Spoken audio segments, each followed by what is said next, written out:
Brazil, in a big city, in a place where values were important and Judaism was important. And but also pragmatism was very important. It was a very dangerous time. It was a time of hyperinflation, a time where high violence and problems, and we needed to learn how to survive in a situation that was not really that easy. I mean, was not easy for us, and we were a wealthy family. Imagine how much more difficult for the people that were around. So there was a lot of violence, and I think that influenced a lot the way I see the world. Like I can understand better the blessings and the beauty of living in America, living in the civilized world, exactly because of my life experience. What is the main message I want to communicate in my book is that personal responsibility, wisdom, and love will lead you to prosperity. Okay, but you think that the people... It is a great question. If it's inherent to them or is something that they need to acquire, I think it's both. I think that we inherently understand that when we spend more than we make, we have nothing left.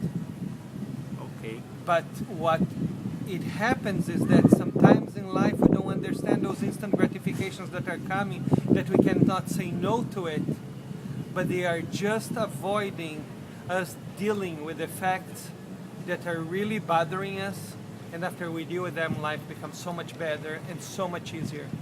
Okay.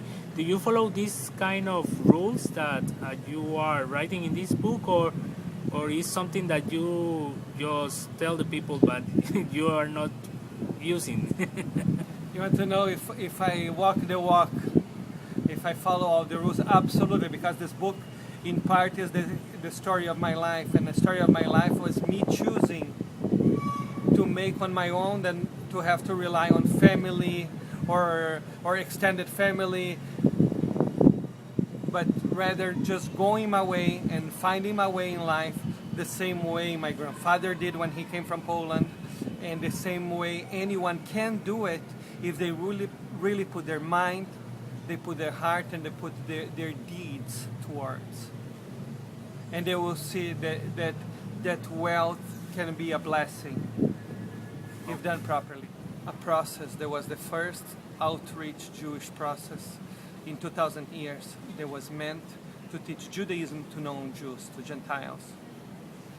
And this process ended up being very successful, where we have seminars all over the world: Australia, New York, Los Angeles, Europe, South America, Central America, here in Miami every month.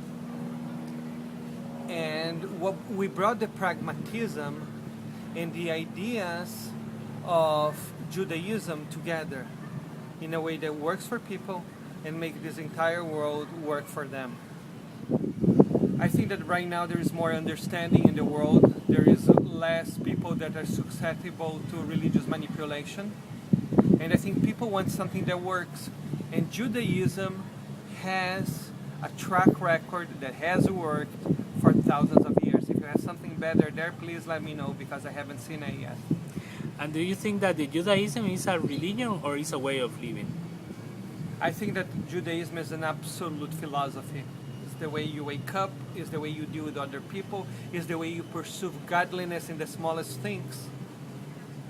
Okay, do you think there is a relationship between prosperity and Judaism?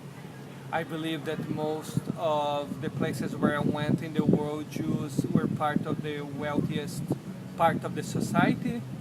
I believe that there is one Jew among 10,000 people in the world, but when you watch a movie, you're going to see how many Jews are involved in the making of the movie, in the making of this tool that you're using to film us, in the making of the internet, in the making of the banking system, in the making of TV, and in the making of the philosophies that shape our society.